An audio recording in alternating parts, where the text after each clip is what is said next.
तशरीफ रखिए। अस्सलाम वालेकुम रहमतुल्लाह। आज फुल हाउस है सवाए हमारे डॉक्टर मुजीब साहब के। मंसूरा एजाज साहबा, क्या हाल है आपका? आपको कल पता लगा है ना नवासों का क्या हाल हुआ था कल? हैं, दो थे। अच्छा, मुझे तो रीना का फोन आया था कि वो बाहर सर्दी में बैठे थे ना बेचारे बच्चे। मुझे यही डर था कि इतनी सर्दी में बच्चों को पूरी तरह लिबास भी सही नहीं था, बिठाना ठीक नहीं है। पता नहीं लजना को क्यों नहीं ख्याल है, उनको अंदर भेजना चाहिए था किसी कमरे हॉल वगैरह में। और वो बहुत बच्चे बीमार हुए हैं। तो उसकी तो बेचारे की बड़ा बेटे का नाम क्या है उसका? तलहा। उसको तो मुझे नमूनिया का शुगर नमूनिया शायद हो गया था। वैसे वो काफ़ी होशियार लड़की है आपकी, काफ़ी सीख गई होम्योपैथी। वो बगैर आए किस तरह सीख लिया उसने? बस वो कभी सुन लेती है ना तो वो वेल डन। उसने जो शुरू की दवाएं दी थी बिल्कुल सही चॉइस किया है। लेकिन एक चीज़ उसको पता नहीं थी कि ऐसी सूरत में ब्रायोनिया ज़रूरी है, क्योंकि वो सर्दी जो एक दिन लगे और दूसरे दिन बुखार में तब्दील हो, वो ये पेस ब्रायोनिया की है। टिपिकल मौसम भी ब्रायोनिया का है। छोटे को ब्रायोनिया दी थी बात को। मैंने कल का हदायत की थी ब्रायोनिया और फास्फोरस बारी बारी दें, तो फिर दोबारा पूछा था तो पता लगा कि अब बहुत बेहतर है। वो जो है ना, उनकी सास भी आई हुई थी, उनके अब्बा भी, कुरैशी साहबान। लेकिन अब दूसरे जर्मनी वाले को है अब। अच्छा, मैं उसकी बात कर रहा हूँ, जर्मनी वाले की बात कर रही हैं। दोनों की कर रही हूँ। अच्छा, जर्मनी वाले को क्या दिया आपने? मुझे तो पता ही नहीं उसका। वो उसको शाम को हुआ था। अच्छा, उसको ब्रायोनिया भी उसको सारा कॉम्बिनेशन पहले दिया, फिर वाला।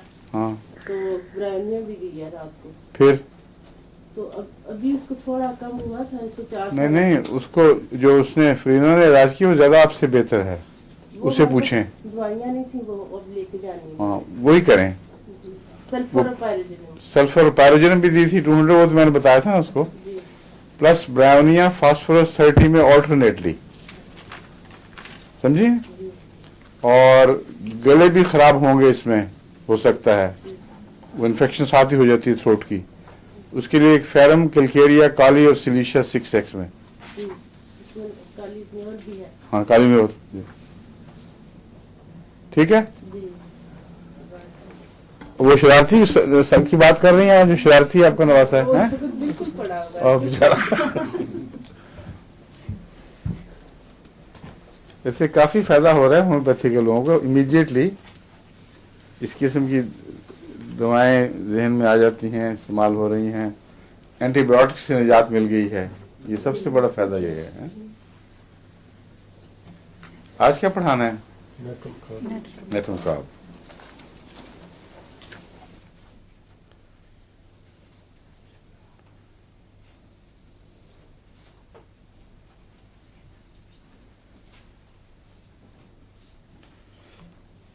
सोडियम एंड कार्बन, इन दो का मिला हुआ है ये कंपाउंड, इन दो के मिलने से बनता है।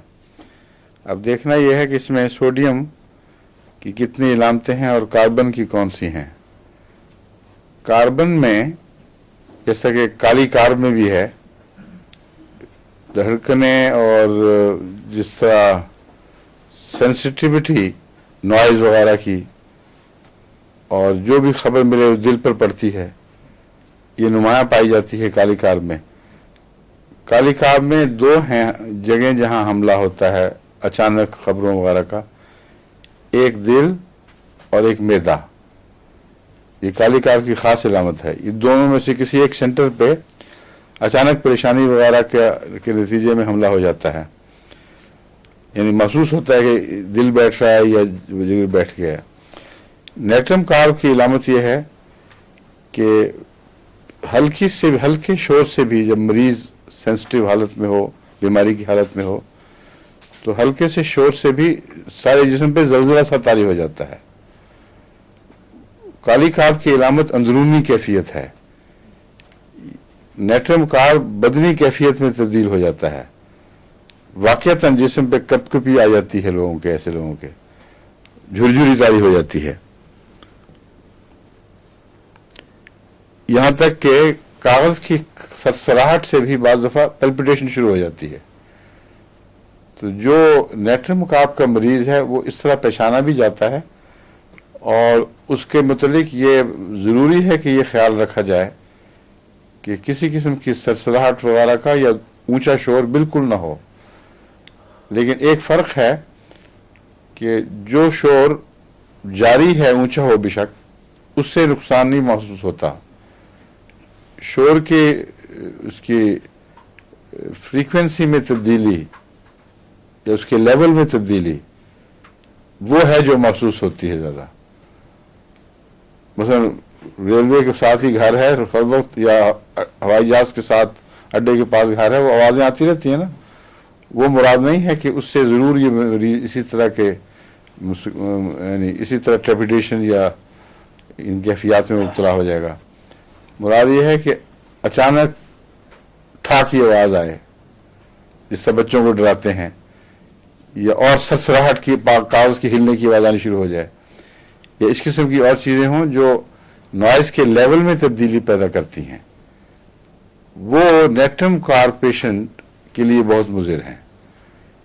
इसलिए अगर ऐसे मरीज़ को ठा करके डराओगे तो हो सकता है हार्ट ही फेल हो जाए, और बाज़ दफ़ा हो जाता है। इसलिए एहतियात करनी चाहिए। रोज़मर्रा अपने घर वालों में जिनके मुतालिक पता है कि वो इन चीज़ों को बर्दाश्त कर लेते हैं, इस किस्म का खेल कोई हर्ज नहीं, मगर अजनबी बच्चों में या दूसरों में हरगिज़ नहीं डराना चाहिए शोर से, क्योंकि जैसा कि बयान किया है वो बाज़ दफ़ा वाक़ियतन दिल का दौरा पड़ जाता है। नेट्रम कार्ब को भी याद रखें, इस पहलू से नुमाया है।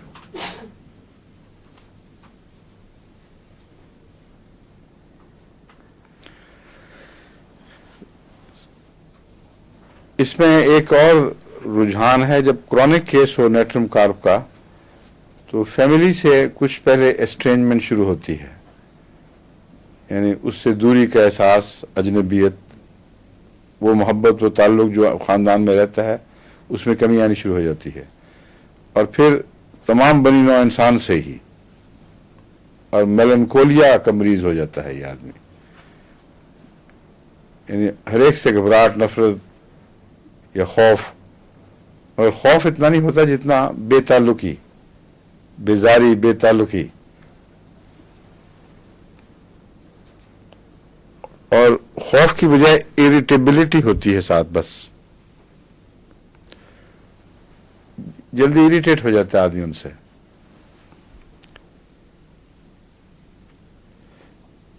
इसके पेशाब में एक इलामत मिलती है जो एक और दवाई के पेशाब में भी मिलती है कि उसमें घोड़े के पेशाब की बू नुमाया पाई जाती है। और कौन सी दवाई है वो? Benzoic acid, correct. Benzoic acid में भी उसकी ख़ास पहचान है, और वो घोड़े की पेशाब की बू ऐसी है जो यहाँ तो पता नहीं, लेकिन हमारे मुल्क में जहाँ टांगा चलता है वहाँ आम है, लोग अच्छी तरह वाकिफ़ हैं उससे। और किसी पेशाब में वो बू नहीं होती जो घोड़े की होती है, वो गालिबन फॉस्फेट्स की कंपाउंड्स बाद में प्रेजेंट होते हैं, उसकी वजह से पैदा होती है। लेकिन नेट्रम कार्ब में और बेंजोइक एसिड में ये इलामत नुमाया पाई जाती है। नाइट्रिक एसिड में भी है? अच्छा, नोट कर लें, देख भी लें। घोड़े वाली बू नहीं है वैसे, तेज बू है। तेज बू तो है ही नाइट्रिक एसिड में। घोड़े वाली चेक भी थी, मैंने कहा नोट करने से पहले चेक भी कर लें, फिर देख लेंगे, कल बात कर लेंगे, ठीक है।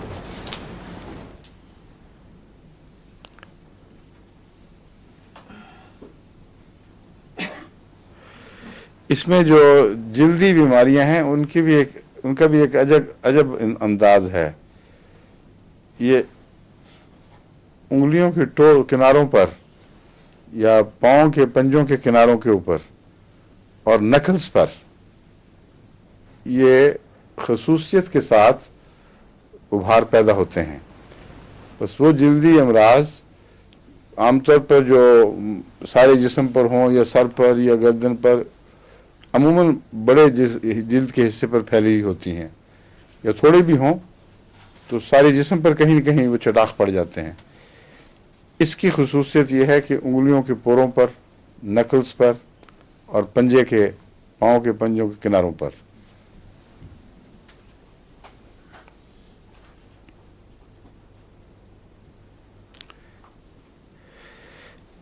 جو جسم کے دوسرے حصوں پر اس کی ایرپشنز، یا کیا کہتے ہیں اس کو، رساؤ کہتے ہیں ایرپشن کو، یا کچھ اور کہتے ہیں؟ نہیں، رساؤ تو پیپ بننے کو کہتے ہیں. جو بھی جلدی امراض پانی والی، بعض دفعہ خشک بھی، جسم پر جگہ جگہ ابھرتی ہیں. اول تو میں نے بیان کیا نا کہ یہ اس کی خصوصیت ہے کہ انگلیوں کے کنارے وغیرہ پر ظاہر ہوتی ہے. اس میں بھی پیچز میں ظاہر ہوتی ہے اور اکٹھی پھیلی ہوئی نہیں ملتی. جس طرح رنگ ورمز ہوتے ہیں نا چھوٹے چھوٹے، اس طرح یہ اس کی جلدی امراض پیچز میں، ٹکڑوں میں، عموماً نسبتاً گول شکل میں نمودار ہوتی ہیں.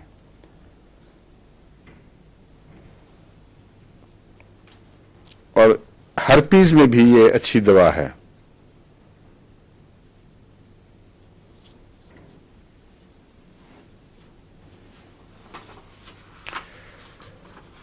ہرپیز کی مختلف قسمیں جو ہیں ان میں سب میں نیٹریمور کا اچھا اثر ہے اگر عمومی علامتیں جو ہے نیٹریمور کی مریض میں پائی جاتی ہوں.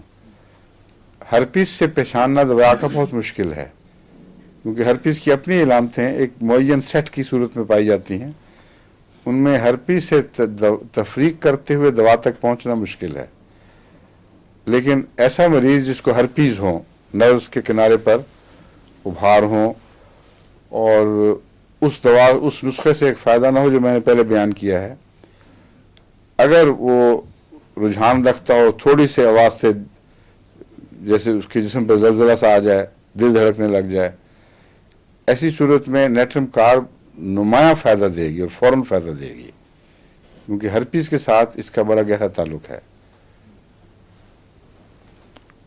سوڈیم اور کاربونیٹ دونوں اعصاب سے تعلق رکھتے ہیں، اور اس پہلو سے اعصابی تکلیف ہے جو کہ ہرپیز بنیادی طور پر اس پہ اثر انداز ہے. یہ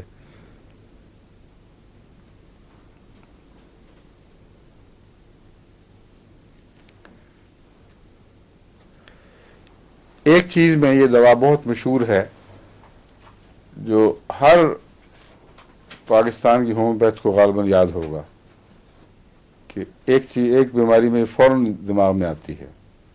کیا چیز ہے وہ؟ گلے میں نزلہ گرتا ہے. بالکل ٹھیک، لیکن کیوں گرتا ہے؟ ماشاءاللہ یہ ہر دفعہ نبل لے جاتی ہے لڑکی آپ سب کے اوپر. ہاں، سن سٹروک کے دائمی باقی رہنے والے برے اثرات، اور جو نزلہ ناک میں پیچھے گرتا ہے وہ سن سٹروک یا ہیٹ سٹروک کے بعد پیدا ہوتا ہے اور پھر مستقل ایک بیماری بن کے چمٹ جاتا ہے. اس میں نیٹرم کارب اچھی ہے. اور عموماً جو ہومیوپیتھ کو یاد ہوتا ہے نیٹرم کارب کے متعلق یہ ہے کہ ہیٹ سٹروک کے بد اثرات جو باقی رہنے والے ہیں ان میں ایک یہ بھی ہے، اور سر درد کے حملے بار بار، گرمی کی برداشت کی کمی وغیرہ وغیرہ، ان سب میں نیٹرم کارب اچھا اثر دکھاتی ہے. اس کا جیسا کہ انگلیوں کے پوروں سے تعلق ہے، ایک اور عضو بدن سے خاص تعلق ہے، اور ایک خاص مقام پر اس کی تکلیف ظاہر ہوتی ہے. وہ کون سا ہے؟ چہرے پر ہے. وہ ناک کی چوٹی، ناک کے سرے پر جو کچے کچے ناسور ظاہر ہو جاتے ہیں بعض دفعہ، ان کا نیٹرم کارب سے بہت تعلق ہے. اور کئی دفعہ میں نے دیکھا ہے نیٹرم کارب اللہ کے فضل سے مفید ہوتی ہے. ایک کیس ایسا تھا جس میں فائدہ نہیں دے رہی تھی، بڑی پرانی بات ہے، وقف جدید میں جب میں تھا. تو یہ جو حصہ ہے نا اوپر والا، گلا اور کچا کچا ہوتا ہے کئی مریضوں میں. یہاں تو میں نے نہیں دیکھا، لیکن پاکستان میں تو یہ ملتے ہیں، ایسے مریض اکثر ملتے رہتے ہیں، اور وہ بڑی تکلیف دہ چیز ہے. चोंच नाक की कच्ची कच्ची और गली गली सी हो, उसका नेट्रम में उससे ताल्लुक है, ना नेट्रम कार्ब से। और फोड़े भी नाक के सिर पर हों बाकायदा, वो भी कच्ची कैफियत ज़रूरी नहीं, उसमें भी मुफीद है। एक मरीज़ था जिसको कोई फ़ायदा नहीं हो रहा था, उन्हीं दिनों में हज़रत खलीफतुल मसीह सालिस को इसका प्रोपोलिस का बहुत शौक़ था, और जब भी मिलता था और लेक्चर्स के साथ प्रोपोलिस के ऊपर भी लेक्चर हुआ करता था कि ये बहुत इफ़ेक्टिव दवाई, जो शहद की मक्खी जो एंटीबायोटिक अपने लिए इस्तेमाल करती है, उसका नाम प्रोपोलिस है। पहले बता चुका हूँ आपको प्रोपोलिस के मतलब। हाँ, तो मैंने हज़रत खलीफतुल मसीह सालिस से प्रोपोलिस ली और उसकी मरहम बनाकर इस मरीज़ को दी कि तुम नाक पे वहाँ लगाओ, और एक हफ्ते से भी कम अरसे में बिल्कुल ज़ख्म साफ़ हो गया, और फिर दोबारा कभी नहीं हुआ, जब तक मुझे याद है उससे मिलना, फिर कभी नहीं हुआ। तो ये जो शहद और उससे मुताल्लक़ जो कीमिया पैदा होती, केमिकल्स पैदा होती हैं, उन सब में खुदा ने शिफा रखी हुई है गैर मामूली। इसलिए कभी कभी होम्योपैथी से हटकर इस दायरे में भी अपने मर्ज़ का इलाज तलाश करना चाहिए। शहद के मुताबिक मैंने पहले भी बताया था, कैंसर के खुले ज़ख्म और आँखों के नासूर वगैरह में बहुत मुफीद पाई जाती है, गैर मामूली असर दिखाती है। और प्रोपोलिस तो एंटीबायोटिक के तौर पर बहुत इफ़ेक्टिव है। बहुत तेज है, मैंने खाई थी तो गलती की इस तरह नहीं खाया करते, उसको बहुत हल्का करके खाते हैं। वो स्वीट बनाई हुई थी, हैं? स्वीट की सूरत में दी थी वो। स्वीट कैसी स्वीट थी वो? टॉफी की तरह ना। हाँ, उसमें ज़्यादा क्या था, मिक्सर फार्मूला क्या था? मैंने खरीद के लिए टॉफी का बहुत शौक है तुम्हें? नहीं मुझे नहीं शौक, वैसे आपने जिस दिन बताई थी ना, तो मैंने जाके टॉफी बना ली, तो बहुत शौक है। तो मैंने खाई तो मेरा जोर से दिल धड़का वो। बहुत ताकतवर दवा है, और वैसे एंटीबायोटिक केमिकल्स के लिहाज से बड़ी हल्की है, मगर असल में गैर मामूली ताकत है। इसका पता है आपको क्या किस्सा है, किस तरह दरियाफ्त हुई थी? मैंने शायद बताया था, लेकिन आप में से कई नहीं होंगे उस वक्त। एक दफ़ा फ्रांस में ये रिसर्च हो रही थी कि मुख्तलिफ दुनिया में जितने इंसेक्ट्स हैं वो बाज़ बैक्टीरिया कैरी करते हैं, तो ये एनालाइज किया जाए कि हर इंसेक्ट, मक्खी, मच्छर, छोटी छोटी वो जो कुतरियाँ वगैरह, हर किस्म के इंसेक्ट्स जो हैं, क्या उनका किसी ख़ास बैक्टीरिया से ताल्लुक़ है, कोई एक बैक्टीरियम किसी ख़ास से किसी के साथ मुतल्लक़ है या मुतफ़र्रक़ हैं, तो क्या क्या। ये रिसर्च थी अमूमी। उसमें जिस साइंटिस्ट के ज़िम्मे शहद की मक्खी लगाई गई, वो ये देखकर हैरान रह गया कि शहद की मक्खी के बदन पर कहीं किसी बैक्टीरिया का कोई सवाल नहीं, कुल्लियतन पाक है। और ये बहुत हैरत अंगेज डिस्कवरी थी, जिससे फिर एक नई रिसर्च का आगाज़ हुआ कि क्या वजह है कि शहद की मक्खी हर किस्म के जरासीम से पाक होती है। अब ये देखें अल्लाह की शान, फ़ी शिफ़ाउल लिन्नास, कुरान करीम का फरमाना ख़ास तौर पर इसमें कितनी गहराई रखता है। उस ज़माने में किसी के तसव्वुर में भी ये बात नहीं आ सकती थी। जब रिसर्च शुरू की तो ये पता चला कि इतनी हाइजीनिक हैबिट्स हैं इस शहद की मक्खी की कि हर शहद के छत्ते के किनारे पर एक केमिकल लगाती है ये, जिसका नाम प्रोपोलिस है। और प्रोपोलिस बिलअमूम सफ़ेदे के दरख्त से हासिल होती है, लेकिन उन सारे इलाकों में जहाँ सफ़ेदे का नामो निशान भी नहीं, वहाँ भी इस मक्खी को खुदा ने ये बता दिया है कि तुमने प्रोपोलिस कहाँ से लेनी है। प्रोपोलिस लेती है और अपने छत्ते के चारों तरफ जो थ्रेशोल्ड है, उसका दहलीज जहाँ से आगे छत्ता शुरू होता है, उसके ऊपर ये मल देती है। और जब अंदर जाती है इस पर बैठकर फिर अंदर दाखिल होती है, जब बाहर निकलती है यहाँ पाँव रखकर फिर बाहर निकलती है। तो दोनों दफ़ा اس کے پاؤں کے نیچے ایک ہلکا سا کوٹ آ جاتا ہے جو ہر قسم کے بیکٹیریا سے اس کو پاک رکھتا ہے. اسی وجہ سے شہد کے چھتے کے اندر کوئی بیکٹیریا نہیں پنپتے، داخل ہی نہیں ہو سکتے، اور شہد کے اندر بھی جو طاقتیں ہیں وہ بھی اس کا مقابلہ کرتی ہوں گی، لیکن لارجلی پروپولس سے یہ فائدہ حاصل ہوتا ہے. پروپولس پہ پھر جب تحقیق شروع ہوئی تو خاص طور پر ڈنمارک میں بعض لوگوں نے بڑے بڑے مکھیوں کے بنائے فارمز اور اس سے پروپولس لینی شروع کی. پھر ڈائریکٹلی یہ معلوم کر لیا کہ درختوں میں سے کیسے پروپولس حاصل کی جاتی ہے، مگر اکثر پروپولس موم سے حاصل کرتے ہیں جو شہد کے بعد بچ جاتی ہے، اس میں پروپولس کنسنٹریٹ ہو جاتی ہے. تو اس کی جو ویکس ہے جس سے وہ بنایا جاتا ہے اس میں بھی پروپولس موجود ہوتی ہے. وہ آج کل یہاں دواؤں میں مل جاتی ہے، لیکن کنسنٹریٹڈ پروپولس جو ہے بہت غیر معمولی طاقتور چیز ہے. ذرا سی آپ اوور ڈوزنگ کریں تو سارے بدن میں آگ سی لگ جائے گی، اور جن کا دل ذرا نسبتاً کمزور ہو دل زیادہ دھڑکنے لگ جائے گا. اس کو ڈیلیوٹ فارم میں لینا چاہیے، اور مرہم کے طور پر اس کو دوسری گلیسرین وغیرہ کسی اور چیز میں ہلکا کر کے یا وٹامن ای میں شامل کر کے وٹامن ای کریم میں اگر استعمال کیا جائے تو عموماً روزمرہ کے پھوڑے پھنسیوں وغیرہ میں بہت مفید ہے. یہ ہے پروپولس. اور پروپولس کا ذکر کیسے شروع ہوا تھا؟ وہ ناک کے ناسور یا ناک کے کچے زخم سے. وہاں جہاں نیٹرم کارب کی رسائی نہ ہوئی وہاں میں نے پروپولس کی آئنٹمنٹ استعمال کی تو حیرت انگیز طور پر اس کو شفا ہوئی.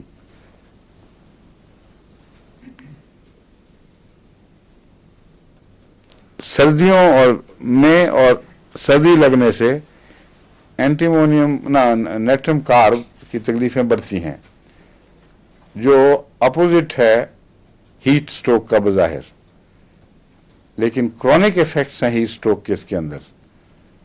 اور کاربن کا جو ایلیمنٹ میں نے بتایا تھا نا، بعض جگہ کاربن نمایاں ہو جائے گی، بعض جگہ نیٹرم میں، اور ان دونوں میں سردی کا رجحان پایا جاتا ہے. ویسے کاربن بھی ٹھنڈی ہوتی ہے، نیٹرم بھی ٹھنڈا ہوتا ہے، اس کے باوجود ہیٹ سٹروک کے دائمی اثرات اس میں ہیں نیٹرم میور کی کمبینیشن کی وجہ سے. سوڈیم کلورائڈ میں نمک جو ہے اس کی کمی بیشی سے ہیٹ سٹروک کا بہت تعلق ہے. ہیٹ سٹروک میں نمک کم ہو جاتا ہے تو اس سے بہت سی تکلیفیں بڑھ جاتی ہیں. تو یہ جو کامن ایلیمنٹ ہے ان دونوں میں جو لنک کرتا ہے جو ہیٹ سٹروک سے، وہ سوڈیم کا ہے دراصل. وہ اور کاربن مل کر جو مریض پیدا کرتے ہیں وہ دائمی دھیمے اثرات جو گرمی لگنے کے ہیں ان کے خلاف مؤثر کام کرتے ہیں. مگر مزاج میں یہ ٹھنڈی ہے، اس میں گرمی نہیں پائی جاتی. اور سردیوں میں زیادہ حملے ہوتے ہیں اس سے تعلق رکھنے والی امراض کے. ناک کا میں نے بتایا تھا، اس میں بیرونی ناک ہی کی سطح نہیں بلکہ اندر ناک کے اندر بھی السریشنز وغیرہ کا رجحان پایا جاتا ہے. اور فیٹڈ ڈسچارجز، سخت بدبودار نزلہ جو دائمی ہو جائے، اس لیے صرف نزلہ جو پیچھے گرتا ہے اس کی بحث نہیں ہے. ناک میں جو کچھ بھی ڈسچارجز پیدا ہو رہے ہوتے ہیں جو پیچھے بھی گرتے ہیں، بعض دفعہ نہیں بھی پیچھے گرتے مگر مستقل ناک کے اندر رہتے ہیں، ان میں دو باتیں، ایک تو کروٹ کرنے کی صلاحیت، وہ چھوٹے چھوٹے زخم ناسور پیدا کر دیتے ہیں، اور جو دائمی نزلہ ہے وہ بھی خراش پیدا کرتا ہے گلے میں ہر وقت. دوسرے جو گاڑھا ہوتا ہے نزلہ جو ناک کے اندر رہے، وہ سخت بدبودار ہے. اور عجیب بات یہ ہے کہ نیٹرم میور سوڈیم نیٹرم کارب بعض دفعہ بدبو کی کیا کہتے ہیں کوئی قوت شامہ ختم کر دیتی ہے. اس لیے ایسا مریض جس کی قوت شامہ متاثر ہو उसमें नेट्रम कार्ब मुफीद है, लेकिन ये मुझे नहीं पता कि उसकी अपनी बदबू की सेंस अपने लिए मौजूद रहती है कि नहीं। सल्फर में हमने ये पढ़ा था कि बदबूदार अखराजात लेकिन साथ ही सेंसिटिविटी टू स्मेल बहुत ज़्यादा, और अपनी बदबू से भी सख्त घबराता है। यानी सल्फर के मरीज जो है वैसे गंदा नहीं है कि बदबू पसंद करे या गंद पसंद करे, गंदगी के बद असरात उस पर जो पड़ते हैं उनको अच्छा नहीं पसंद नहीं करता, लेकिन अखराजात जो हैं वो हैं बदबूदार। इसमें नाक की स्मेल का ज़ाया होना, कुव्वत शामा का ज़ाया होना मज़कूर है, लेकिन मेरे इल्म में नहीं कि आया मरीज़ खुद अपनी बदबू सूंघ सकता है कि नहीं। अगर नहीं सूंघ सकता तो जिस डॉक्टर के करीब आके बात करेगा उसी को अंदाज़ा लगाना पड़ेगा।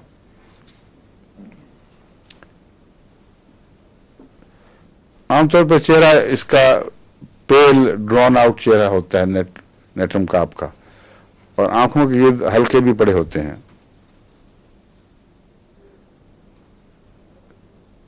अल्सरेशंस, मुंह में हर किस्म के एफ्थी वगैरह नेट्रम कार्ब में मिलते हैं। और औरतों में जो नुमाया चीज़ है उसका नाम है नर्सिंग सो माउथ। जो औरतें बच्चों को दूध पिलाती हैं, बाज़ दफ़ा उनके अपना मुंह सोर हो जाता है, उसमें छाले पड़ने शुरू हो जाते हैं। ऐसी सूरत में यही इलाज है नेट्रम कार्ब।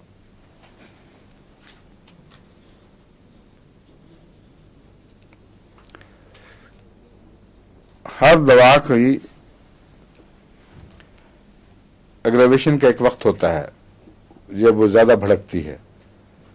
इस दवा का कौन सा वक्त है, किसी को इल्म है? हैं? 5 बजे क्या क्या? सुबह 9 बजे एक बताओ, मुझे तुम बताओ। सुबह 9 बजे के बाद। नहीं, नेट्रम की वजह से ख्याल है तुम्हें? नहीं, वो नहीं। और हैं? 5 बजे। यहाँ कार्बन ज्यादा असर दिखाती है। कार्बन में रात के पिछले पहर 4 बजे से 5 बजे तक या 5-6 बजे तक बीमारियां बढ़ती हैं। नेट्रम में 9 बजे बढ़ती हैं। तो नेट्रम और कार्ब ने खींचातानी करके वक्त को थोड़ा सा आगे धकेल दिया है सुबह की तरफ। इसमें काली कार्ब में मेरा मतलब है, काली कार्ब में 3 बजे रात से लेकर सुबह 5 बजे तक ज़्यादा मर्ज में एक्टिविटी आ जाती है, ज़्यादा उसमें जोश पैदा हो जाता है। नेट्रम में सुबह 9 बजे। अब इस तरह याद रखें कि नेट्रम कार्ब में 5 बजे जो काली कार्ब का आखिरी किनारा है उस वक्त तकलीफ ज़्यादा होती है, जिसका मतलब है कि 5 बजे फ़ौरन ख़त्म तो नहीं हो जाती होगी, शुरू होती है। तो एन बीच में वाक़या है ये, नेट्रम और काली कार्ब के बीच में इसकी एग्रेवेशन का वक्त वाक़या है।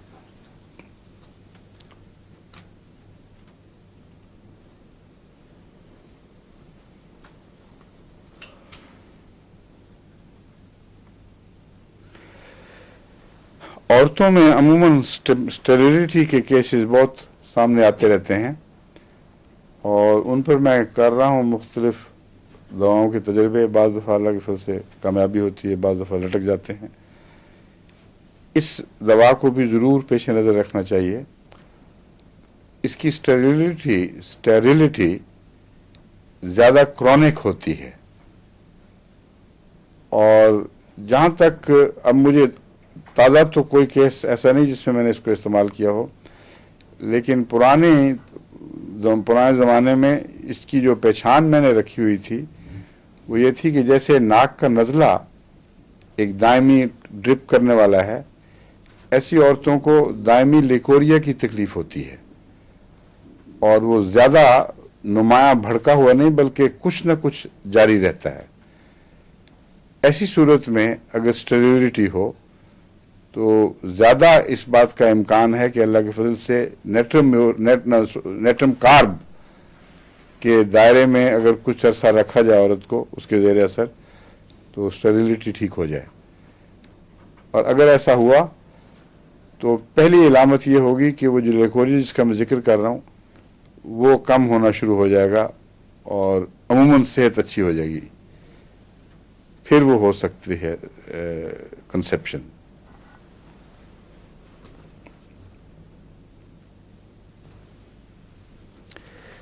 ये जो बातें हैं ये मटीरियल मेडिकल में नहीं मिलती, ये तजर्बे से आती हैं। बाज़ दफ़ा मटीरियल मेडिकल में सिर्फ ये लिखा होगा कि कोल्ड और सर्दी से तकलीफ़ें जिसकी बढ़ जाएं वो औरत नेट्रम कार्ब खाएगी तो ठीक हो जाएगी। ये दुरुस्त नहीं है। बेशुमार दवाएं हैं जिनमें ये इलामतें कॉमन हैं और स्टेरिलिटी की अलग अलग दवा हर एक मुख्तलिफ मरीज़ों के लिए हो सकती है। इसमें जो मैंने ख़ास इलामत बताई है, सर ठंडा मरीज़, दायमी बांझपन और हल्का सा हमेशा से जारी रहने वाला इखराज जो जिसको लेकोरिया कहा जाता है, ये जब इकट्ठी हो जाएं तो फिर खुदा ताला के फजल से ये दवा बांझपन को दूर करने के लिए बहुत ही मौसर दवा है।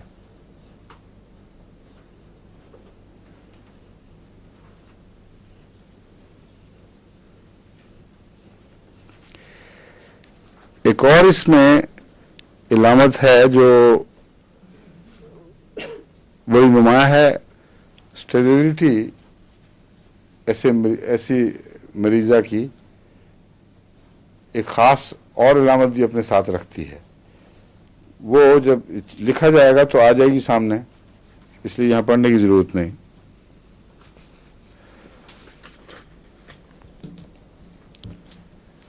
अब तो मैंने टखनों में मोच आने के रुझान के मुतालिक बताया था। क्या बताया था? रूटा सबसे मौसर दवा जो दायमी तौर पर कारआमद है वो रूटा है, लेकिन उसके अलावा और भी हैं जो रूटा के अलावा काम आती हैं। बाद में मैंने बताई थी। क्या? नहीं, अभी 2-3 दिन हुए। रेस्टॉक्स 4 दिन में जो पढ़ाई थी आपको दवाई, साइनेपिस थी। सिस्टस हाँ हाँ, क्लाइमेटिस, आगे सिस्टस एक सिस्टस पढ़ाई थी। इन दोनों मुझे अब याद नहीं, वरना मैं खुद बता देता आपको। 2-3 दिन हुए हैं जो लेक्चर्स दिए थे, उनमें एक ऐसी दवा थी जिसका जो रूटा से भी आगे जाकर असर रखती है। इसमें प्लम्बम नहीं थी, या क्लाइमेटिस थी या और ऐसी साइनेपिस पढ़ाई थी आपको। फिर क्लाइमेटिस पढ़ाई थी ना। हाँ, क्लाइमेटिस ही है गालिबन, उसको चेक कर लेना आप। मुझे याद ये पड़ता है कि क्लाइमेटिस भी ये टखनों वगैरह की पुरानी तकलीफों में मुफीद है। कार्बोनाइलिस के और टाइप की हैं। यहाँ ये मैं कह रहा हूँ कि टखने डिसलोकेट हो जाते हों बार बार और दायमी असर हो पुरानी डिसलोकेशन का। अव्वल तो फौरी तौर पर अगर मोच आए, जिसको मोच कहते हैं ना, मोच आए तो आर्निका की ऊंची ताकत बेलाडोना के साथ मिलाकर 200 या 1000, इसमें कोई हर्ज नहीं इस मिक्स करने का। इसमें वो फौरी तौर पर फ़ायदेमंद होती है और बाकी मर्ज़ का हिस्सा बाकी नहीं रहता, बाद में मर्ज़ का कोई हिस्सा बाकी नहीं रहता। लेकिन ये जो ख्याल आया, अगर देर में आया, पहले बहुत हद तक ऐसा वाक़या हो चुका हो, तो वो जो लिंगरिंग बाकी रहने वाली तकलीफ़ें हैं उनमें आर्निका और बेलाडोना असर नहीं दिखाते। उससे अगला कदम है रूटा का। रूटा अक्सर टेक ओवर कर लेती है और रेस्टॉक्स भी बाज़ दफ़ा मुफीद होती है, लेकिन असल रूटा है। और रूटा अगर असर अपना छोड़ दे तो फिर ये दवा जो मैं कह रहा था मेरे जहन में आ रही है, नाम उसका कतन याद नहीं, लेकिन गालिबन सिस्टस या क्लाइमेटिस था, है क्लाइमेटिस था। और एक ये दवा है नेट्रम कार्ब। नेट्रम कार्ब में मुस्तकिल टखनों की कमज़ोरी का रुझान पाया जाता है। उसको बिल्ड करने के लिए नेट्रम कार्ब बहुत इफ़ेक्टिव है। यानी बाद लोगों को आमतौर पर टखने ऊपर नीचे पाँव रपट जाते हैं ना, पाँव जिस तरह, टखनों में ज़रूर कुछ कमज़ोरी होती है उनकी। ये दायमी कमज़ोरी जो कॉन्स्टिट्यूशनल हो, ना कि किसी इंजरी की वजह से, इसका इलाज नेट्रम काब है।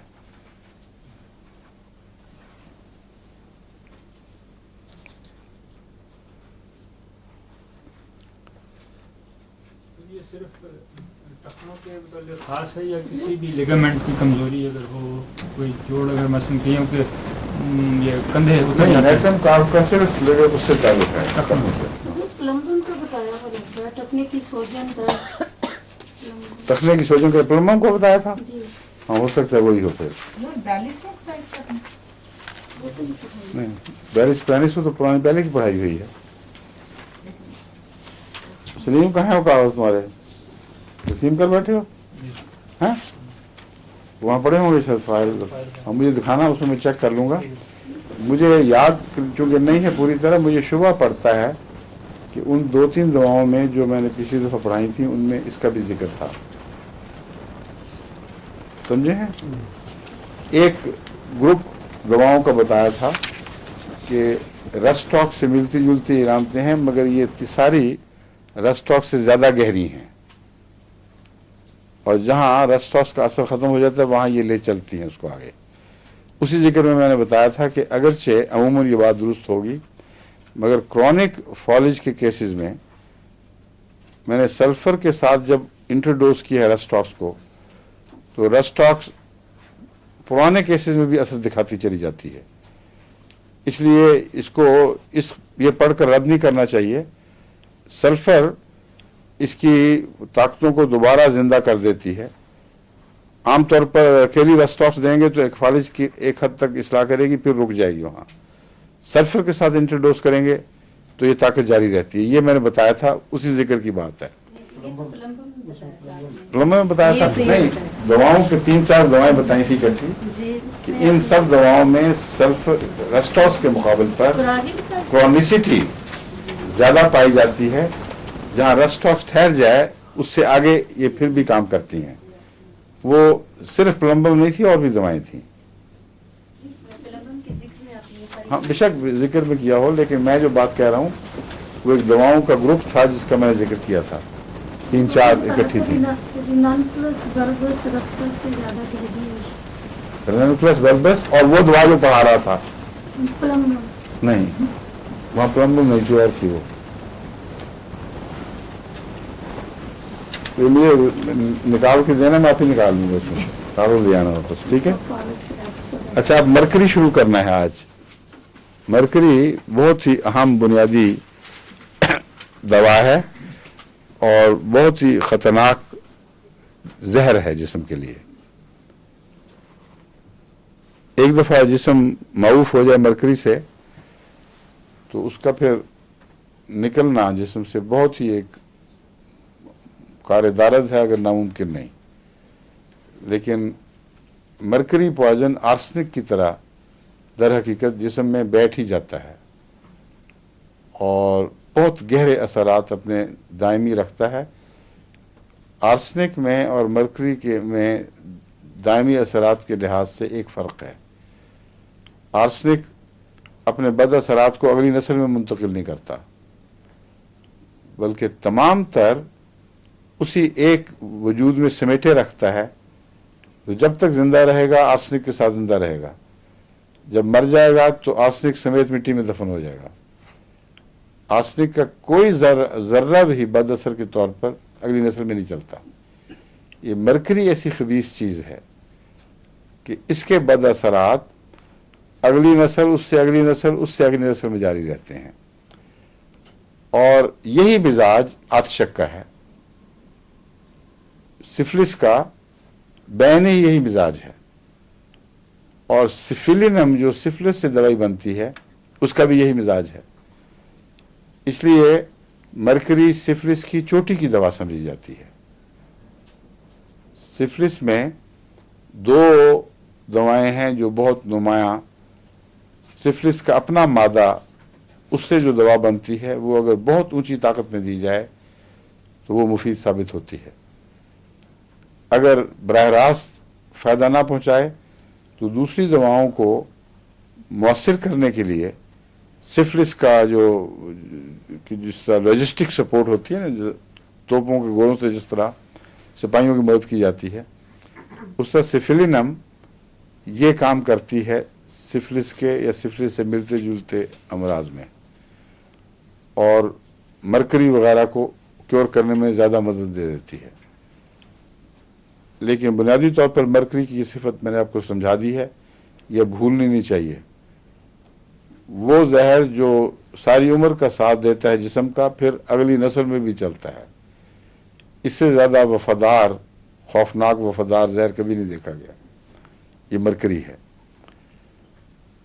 और असर इसका हड्डियों तक चलता है और असाबी खुलियों पर भी पड़ता है। इसलिए तमाम जहरों में मनफी असर की गहराई के लिहाज से ये सबसे ख़तरनाक है, क्योंकि ये खून पे भी असर करता है, टिश्यूज़ के ऊपर भी असर करता है, जिल्द पर भी असर करता है और म्यूकस मेम्ब्रेन्स पर भी असर करता है, और फिर हड्डियों में उतर जाता है, जिगर वगैरह को खा जाता है, हड्डियों में उतर जाता है, और अगर फिर कोई कमी रह गई हो तो दिमाग पे हमला करता है। और दिमागी मरीज़ जो सिफिलिस के हों, जिनकी मिजाज सल्फ इससे भी मिलता है मरकरी से, वो इल्ला माशाअल्लाह ठीक नहीं हो सकते, क्योंकि ये आखिरी शक्ल है इसकी। अगर हड्डियों का इलाज करेंगे डॉक्टर तो आमतौर पर पहले बदकिस्मती से मरकरी ही को सिफिलिस के इलाज के तौर पर इस्तेमाल किया जाता था, क्योंकि मरकरी में मिलती जुलती इलामतें पाई जाती थीं। लेकिन ये नहीं एलोपैथिक ने नोट किया कि मरकरी हैवी मटीरियल डोजेज जिनको हम कहते हैं, ज़्यादा मकदार में खुद सिफिलिस की इलामतें पैदा करता है, और जो क्यूरेटिव था वो मरकरी के सॉल्ट इसलिए असर दिखाते थे, यानी क्यूरेटिव से मुराद है शफा की ताकत रखता था, कि उसमें इससे मिलती जुलती इलामतें पाई जाती हैं। थोड़ा दें तो फ़ायदा देता था, अगर ओवरडोजिंग कर दें तो वही इलामतें गहराई के साथ अंदर धकेल देता था। बराह रास्त मरकरी से क्योर के नतीजे में फ़ायदे से नुकसान बहुत ज़्यादा हुए। नतीजतन ज़ाहरी इलामतें मिटी और अंदर उतर गईं, हड्डियों में दाखिल हो गईं, हड्डियों के नासूर बन गए, हड्डियाँ ठीक हुई तो पागलपन का हमला हो गया। तो सिफिलिस का सफ़र बैरूनी सतह से अंदर तक जारी रहता है और सल्फ़र के मुकाबले पर बहुत ज़्यादा गहरा असर है। सल्फ़र का जो दिमाग पे असर है वो आर्जी है।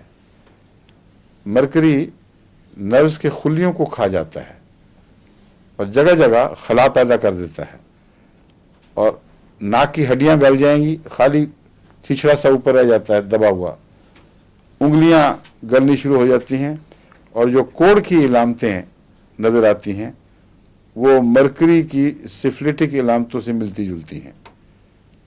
कोढ़ के मरज़ में भी यही नज़र आता है, खा जाते हैं, बाज़ दफ़ा उनकी हड्डियां खाई जाती हैं, उंगलियां हाथ पांव गल जाते हैं, और मगर ये उससे ज़्यादा गहरा है।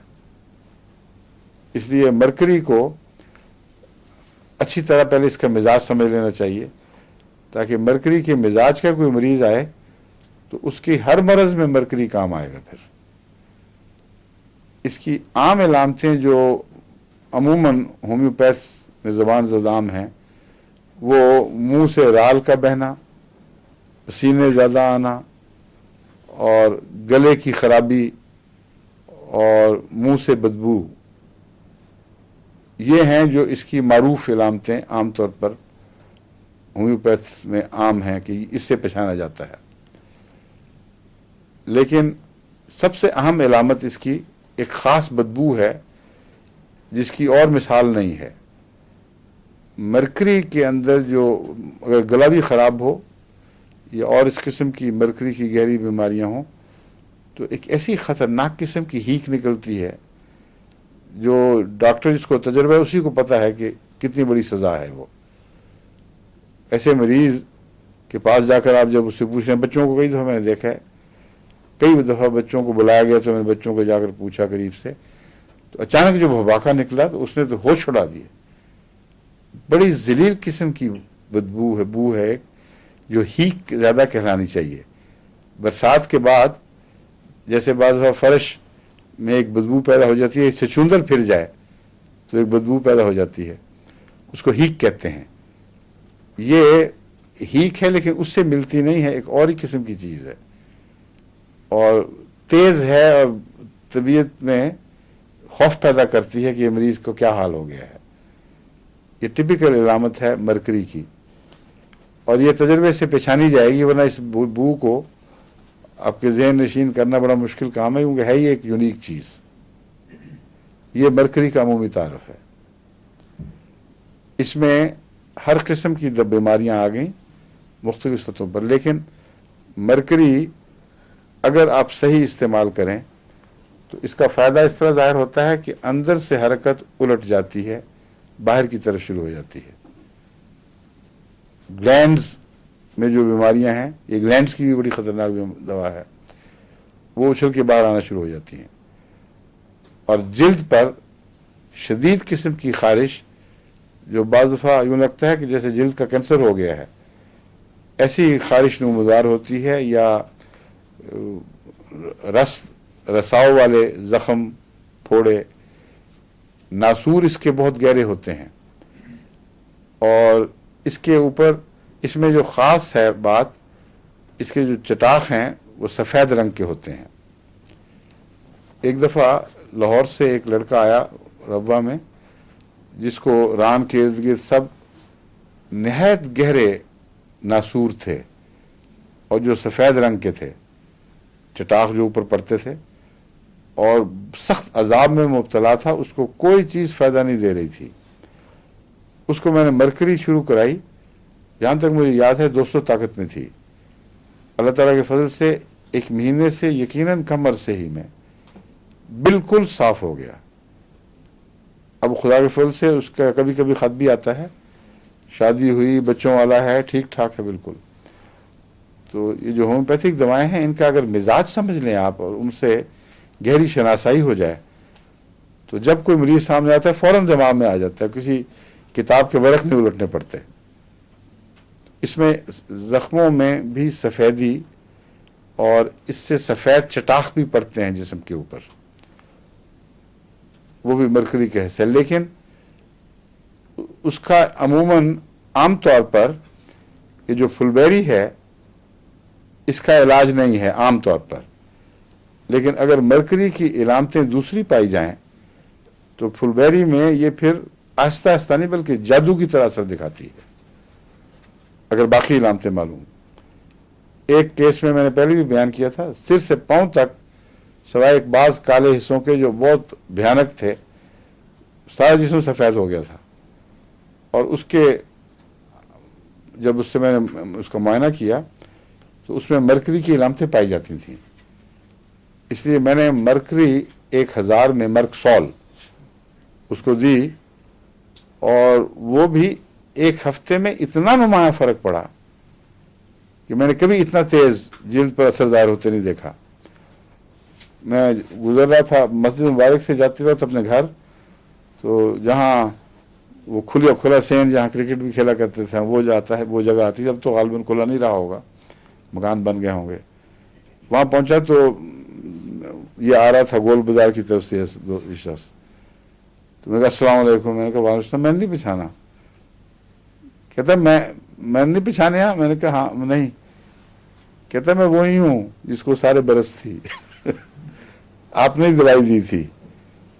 جب اس نے کہا پھر مجھے، حالانکہ اس کے فیچرز تو وہی تھے، اتنا انقلاب یقین ہی نہیں آ سکتا تھا کہ ایک شخص اتنی جلدی اتنا نمایاں اثر دکھائے گا. اس کو بھی جس طرح کہ عام طور پر جلد کے مریضوں کو شوق ہوتا ہے، مسافر کرنے کا بڑا شوق تھا، اور وہ دونوں ہاتھوں سے مسافہ کر کے رگڑتا بھی تھا ہاتھوں کو. تو پہلے تو مجبوراً اخلاقاً کرنا پڑتا، پھر میں نے شوق سے مسافہ کیا. اس نے پوری طرح دبایا، اور بعد میں جب تک وہ زندہ، ابھی بھی زندہ ہے اللہ کے فضل سے، جب تک میرا علم تھا زندہ ہی تھا، اس کو یہ مرض دوبارہ نہیں ہوئی. تو مرکری جلد کے اوپر بھی اثر کرتی ہے، لیکن جب جلد پر اثر دکھاتی ہے تو اندر کوئی بد اثر ظاہر نہیں ہوتا. जब अंदर असर दिखाती है तो जिल्द पर बद असर जाहिर हो जाता है, जिसका मतलब यह है कि ग्लैंड्स को ठीक किया गया है और बाहर मर्ज को धकेला गया है। हज़रत अक़दस मसीह मौऊद अलैहिस्सलाम ने ताउन के ज़माने में जब पेशगोई की थी और अभी ताउन ज़ाहिर भी नहीं हुआ था, तो एक तरफ पेशगोई फरमाई है कि खुदा ताला ने मुझे बताया है कि कसरत से मुल्क पंजाब में ताउन आने वाला है और ये सज़ा के तौर पर है, जो इनकार किया गया है मेरा, उसकी सज़ा के तौर पर आएगा। और दूसरी तरफ बनी नौ इंसान की हमदर्दी एक इश्तिहार शाया किया कि ताउन से बचने के लिए मुझे रूहानी ज़रिए से ये बताया गया है कि अगर जल्दी अमराज फैला दी जाएं तो इंसान ताउन से बच सकता है, और ग्लैंड्स की अमराज जिल्द की तरफ मुंतकिल हो जाती हैं। उनमें दो दवाएं जो बयान फरमाई, एक सल्फर थी और एक मरकरी, और यही दो मेन स्टे हैं होम्योपैथी में।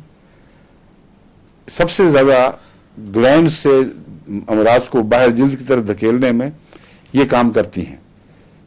तो हज़रत मसीह मौऊद अलैहिस्सलाम ने जो रूहानी ज़राए से बताया वो यकीनन ये अल्लाह ताला की तरफ से खबर थी, और साथ ही ये लिखा कि मेरे दिल में अल्लाह ताला ने इस बात को फैलाने के लिए इतना जोश पैदा किया है कि मेरा दिल चाहता है कि सब दुनिया को इल्म हो जाए इस राज का, क्योंकि अतिबा के लिए इसमें बहुत गहरे फवायद हैं। तो दरअसल होम्योपैथिक ईजाद तो हो चुकी थी, लेकिन उसकी तफसीर, उसकी इत्तला भी हिंदुस्तान तक नहीं पहुंची थी, मगर हज़रत मसीह मौऊद अलैहिस्सलाम को इस रूहानी ज़रिए से यही इलाज खुद मालूम हो गया, जो अहमदियों के लिए मज़ीद तक़वियत का मूजिब है। तक़वियत ईमान नहीं बल्कि यकीन की तक़वियत का, कि ये चीज़ दुरुस्त है अल्लाह के फजल के साथ, इसमें शिफा का कोई निज़ाम खुदा ने रखा है जो बहुत गहरा है। वरना मसीह इस्लाम ये कहें कि इतना मेरे दिल में जोश पैदा किया है कि दिल चाहता है कि सब दुनिया के अतिबा को बता दूं कि इसमें तुम लोगों के लिए बड़े गहरे फ़ायदे हैं। तो मरकरी उनमें से एक है। इसलिए मरकरी जब अंदर असर करती है तो बिलअमूम इसके जिल्द पर असरात ज़ाहिर हो जाते हैं, और अगर ना भी हों तो जहाँ ठीक करेगी उससे अंदर नीचे की तरफ नहीं धकेलेगी। बहरहाल अगर ग्लैंड ठीक हुआ है तो ये नहीं कि फिर हड्डियों पर हमला हो जाए या खून में असर चला जाए, वो ठीक हो जाएगा अल्लाह के फजल से, और कोई बद असर नहीं होगा। ये है अमूमी तारफ। सांस के लिए जो लफ्ज़ ये डॉक्टर इस्तेमाल करते हैं, कहते हैं फीटेड, यानी फुजले की बदबू, लेकिन ये भी दुरुस्त नहीं है। टॉयलेट में आप जाएं जो उसकी बदबू है वो और चीज़ है। जो मरकरी के मरीज़ के कमरे में जाते हैं, टिपिकल मरकरी का मरीज़ हो, ज़्यादा उसका जो मुंह या अंदर के ग्लैंड्स वगैरह मुतासर हों, उसकी बदबू चीज़ ही और है। मरकरी सिफिलिस के दूसरे मिजाज की तरह रात को मरकरी का मरीज़ रात को ज़्यादा सख्त बीमार हो जाता है, रात उसके लिए मुश्किल है। और सिफिलिस में भी मैंने बताया था कि ये उसकी ख़ास इलामत है। सिफिलिनम में भी ये बात पाई जाती है, सल्फ़र में भी ये बात पाई जाती है कि, मगर सल्फ़र में ये बात रात को बिस्तर में लेटने से ताल्लुक़ रखती है, रात से नहीं, इसलिए कंफ्यूज नहीं करना चाहिए। मरकरी में बिस्तर में दाखिल हो या ना हो, रात मुसीबत है, और सल्फ़र में रात के वक्त लेटकर बिस्तर की गर्मी मुसीबत है।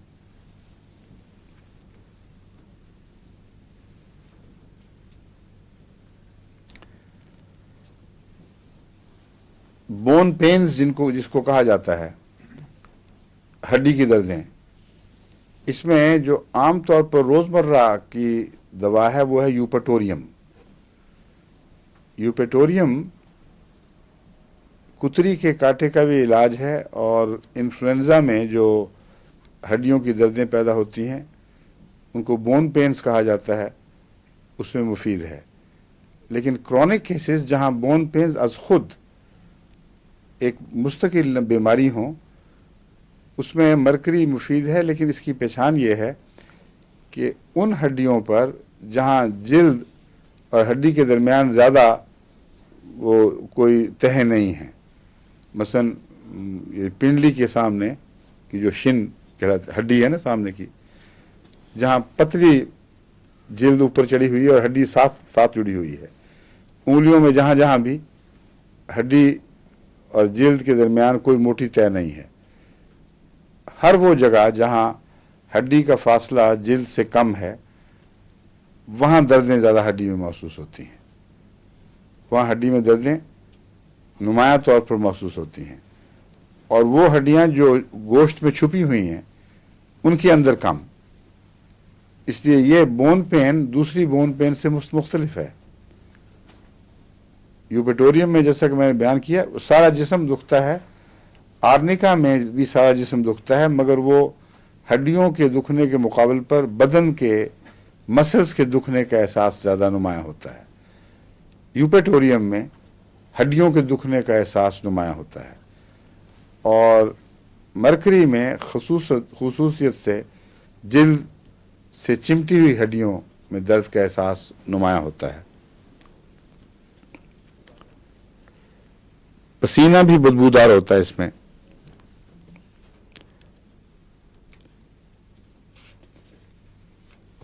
گلینڈز پر، ہر قسم کے گلینڈز پر اس کا بہت گہرا اثر پڑتا ہے. گلینڈز میں کیا کیا بیماریاں اس میں ملتی ہیں؟ ایک تو انفلمیشن عموماً، یعنی ان میں کہیں کوئی سوزش پیدا ہو جاتی ہے جو بعد میں پیپ میں تبدیل ہو جاتی ہے. دوسرے ناسور، خاص طور پر اگر گلینڈز میں گہرے لمبے چلنے والے ناسور ہوں تو مرکری کو نہیں بھلانا چاہیے.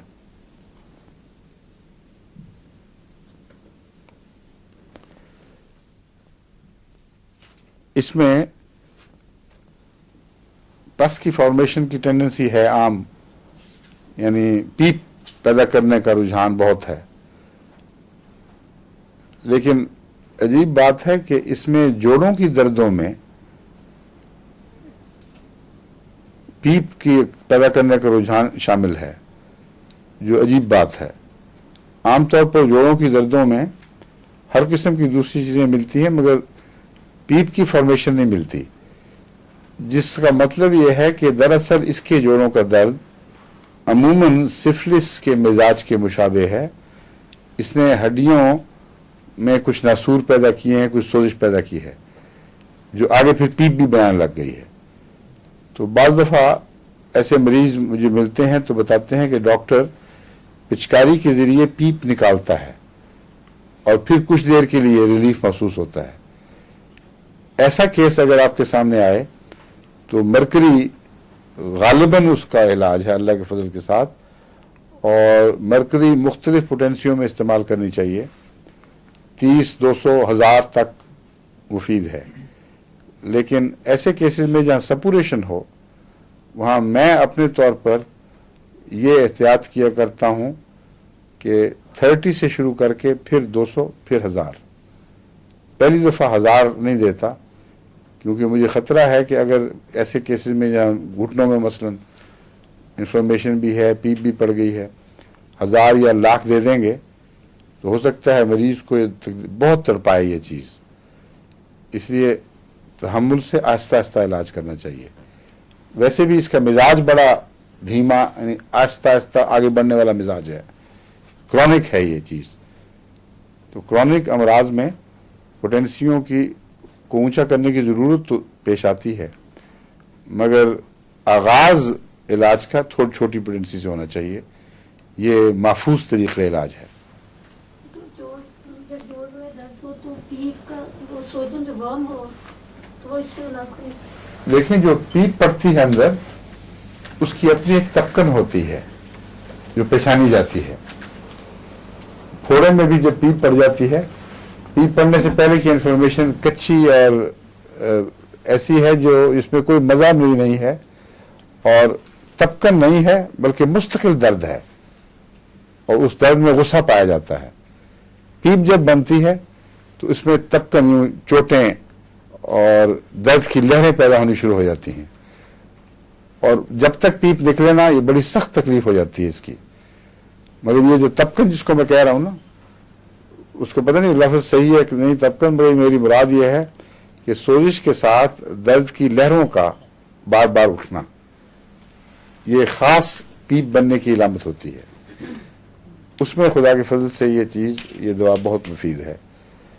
लेकिन आम तौर पर जो पीप पाई जाती है उसको निकालने के लिए, जल्दी अपने आखिरी दर्जे तक पहुंचाने के लिए सिलीशिया 6 बेहतर दवा है।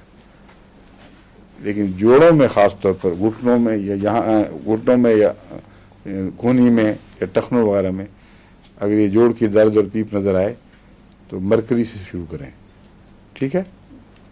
और बाकी कल मुझे लुकमान अपनी शक्ल दिखा गया है कि वक्त ख़त्म हो गया है। ख़त्म हो गया क्यों जी लुकमान, ख़त्म हो गया कि नहीं? अच्छा, अस्सलाम वालेकुम, खुदा हाफ़िज़।